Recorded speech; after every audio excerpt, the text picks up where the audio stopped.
Hey, good morning, everybody. Thanks for dialing in. I've got 7:30, so I'm going to go ahead and get started. I know most everybody's busy in the field, and I certainly don't want to take away from that. So if you're listening live, I'm going to click the mute button. If you have questions, please use the chat function, and we'll do our best to see it and get it responded to. Otherwise, enjoy the video. All right. So what's in front of us right here is a overlaid chart with the continuation chart of soybeans and the USDA ending stocks number. And I'm giving that to you because I think it's really important to understand kind of big picture what's happening in the soybean market. All right. So this is back in June of 18. The USDA was forecasting a carryout of over 1 billion bushels. This is where we are today at a forecasted carryout of 290 million bushels. And you can see we're a lot higher than where we were. So to me, the question is, where should we be? Is this overvalued or undervalued relative to 290 million? So to go back, we got to go back to the last time we were this low. And here it is. This is 258 million bushels of carryout in June of 2016 as a forecast. Now, if you've been listening to this for the last couple of months, we have been talking about 2016 and the rally because it is almost identical, both in time and in velocity. So here, the only difference is this is a harvest time rally and this was spring and summer, okay? But we went from 850 to 12 to 1170, 1180 in 2016. And I think the front month got higher than that. But so we went from 850 to call it 12. And it did it really, really quick, and it did it on the heels of a carryout coming down. So now the question is, if our carryout's 290, then why aren't we already at 12? And there's one huge glaring difference this time than last time, and that is the amount of acreage that is being planted in South America. They are planting, and I don't know the exact number, but they're planting a lot more soybeans than they did last time. So therefore there's the potential for more supply. So that's why the out months on soybeans aren't seeing the rally that we're seeing in the nearbys, right? We've traded to this huge inverse. Now, I think the big question, because we've got two things left unknown with regard to the supply side. We don't know what our final yield number is going to be in the US. The USDA tells us it's closer to 52. If it starts to drop, then that number comes down, and we become and we probably reset the higher values. So lower yield drives prices higher. It's rocket science, right? On the other side, if South America stays dry and gets into trouble and can't hit the yield that their acreage would imply, then that can also drive us lower. So both of those things can lower this carryout further and get us into a really tight situation, but neither one of those things is available or known today. So there's a possibility that we will be potentially sideways. Now, one other thing I want to point out about this chart is how the price leads the USDA. Here, we started working higher immediately at a 600 million bushel carryout. We started working higher all the way back at 478. The market was well aware of the fundamentals that were possibly changing, and tend to be more aggressive than and try to predict what will happen. And notice, as soon as they sold this, as soon as that report came out, the traders immediately sold it. So now let's look at the daily chart. If we look at Friday, we ended the day up 15 on Friday when the report came out, but it's really important to understand that our close was lower than when the report came out at 11 o'clock. So we actually had a bearish reaction to a bullish report. So, and that's what's really important. And then Monday they hammered the market, right? So from a daily chart perspective, we have exhaustion signals, we have a big impulsive move to the downside, we have bearish divergences, and follow through to this low at 1033.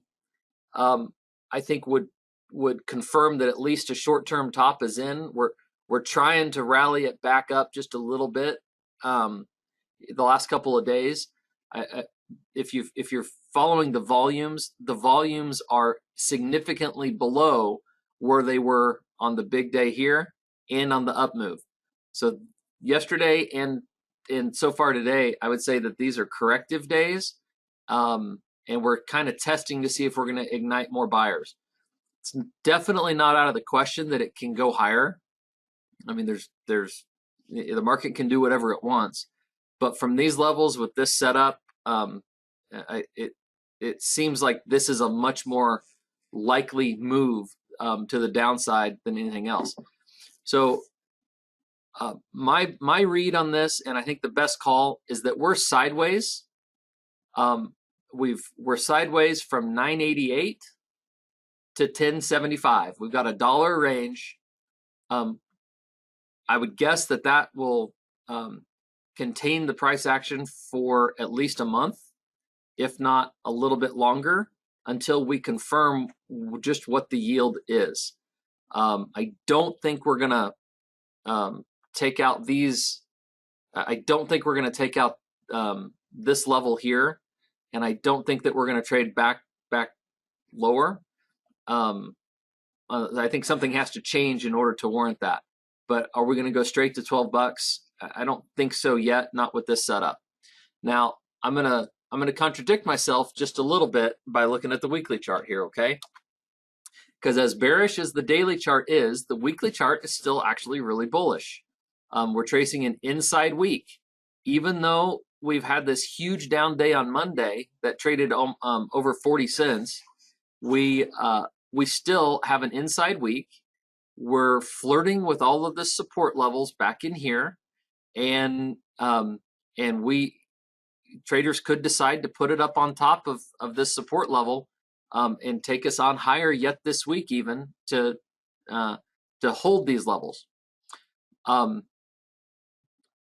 range that I'm talking about is kind of this peak down to this the low of this week right here, which is also the range from this peak back to 2017 through 2018, that 1080 level, down to the low of that range, which is April 2nd. And for what it's worth, this spike low right here is the low that happened the week that the trade war first got whispered in the market. We had an immediate implosion. And then traders said, well, it hadn't happened yet. And then it happened over here. So I think the range that we're tied in for a while is this 980, 985 level up to 1080 until we get some clarification on South America and yield, and what our yield is. So if you've got downside risk, definitely move it. From a cash perspective, I think we have most everybody 50% sold or more, depending on your own situation. Just make a decision on how much you want to sell and how much you want to carry, how much risk you're comfortable taking here, because the risk is probably greater to the downside than it is to the upside for the time being. All right, that's enough on soybeans. Let's look at corn.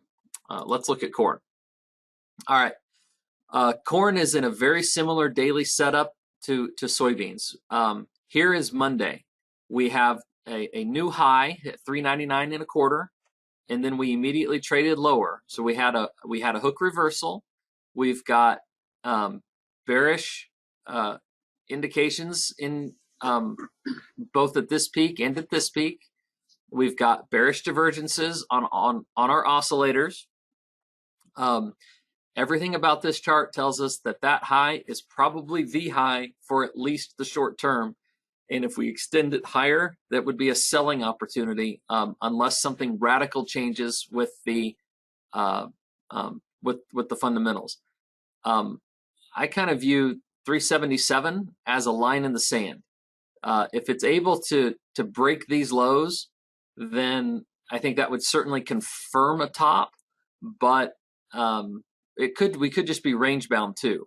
So I don't know that we're going to trade a lot lower in corn, but I think that's going to hold for a top for at least the time being, or until something comes in and drives it higher.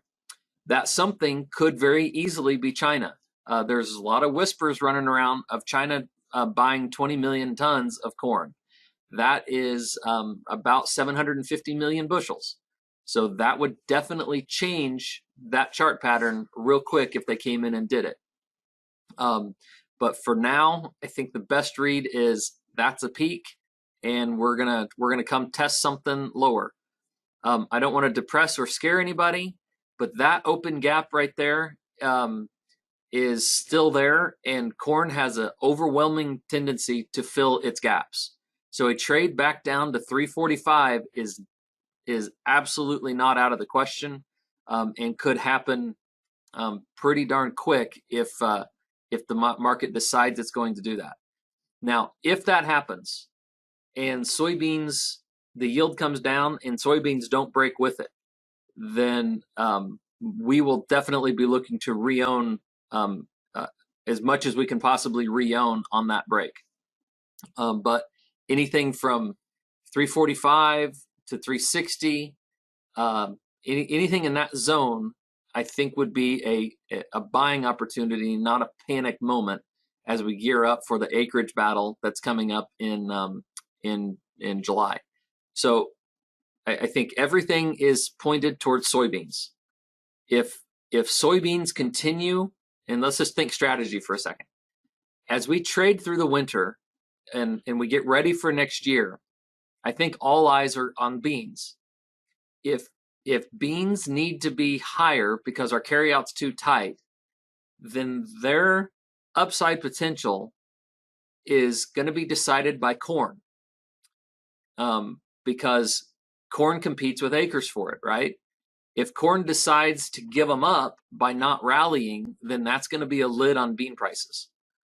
If China buys a bunch of corn and or our yield is lower than we think it is, then corn is going to buy the acreage by rallying. So you could see a scenario in 2021 where corn is trading with a 5 in front of it and beans are trading higher. I'm not calling for that, but the fundamentals are there, and that potential does exist. And I think it's equally likely to a 350 market as a 5. I think the risk of it going back down to 320 is just totally minimal unless something drastic changes in the market. All right, wheat. Kansas City wheat has been on a tear. We've got a little bit of a corrective action going on in wheat. I would tell you that the read on this chart is that wheat has more upside potential, and that a pullback into this $5 range is a buying opportunity. We do have a 13. We don't have divergences. So what this is telling me is that we want to look to be on the long side of wheat, on a little bit further setback. It's all about dryness and really probably currency and inflation concerns, more so than wheat supply and demand fundamentals. This entire rally has been confusing because we have more than enough wheat. Everybody's got wheat. Nobody's short, and yet we just keep rallying. So something else is going on, and I don't think those fundamentals have really hit the market yet. But something's happening, because clearly the trend has shifted, right? and we'll see if it starts to rain, that could be bearish. If the traders don't like the outcome of the election, and I have no idea which they would like or not like, I have no idea how they'll interpret it. That could be bearish wheat, but everything about this technical setup tells us that wheat has more of an opportunity to the upside than we have risk to the downside at the current moment. So I would not panic and rush out to sell a bunch of wheat just yet. Okay, that is 15 minutes, and I'm to the point where I'm going to start repeating myself if I don't be quiet. So if you have questions about re-ownership on anything or strategies to kind of reduce downside risk but leave some upside open, please call. There's lots of opportunities that are out there, and there's lots of different ways to do it. So you have to trade your own financials. And a quick disclaimer, as required here, is that everything in here is my opinion. I'm not making any representation that the market's going to do anything. And there is a lot of risk when you're trading these markets. So please consult your own advisors and trade to the level of which you're comfortable and that you can withstand. We will look at it again next week. If anything changes, we'll definitely help you or definitely let you know. And we will talk to you next week. Have a great day.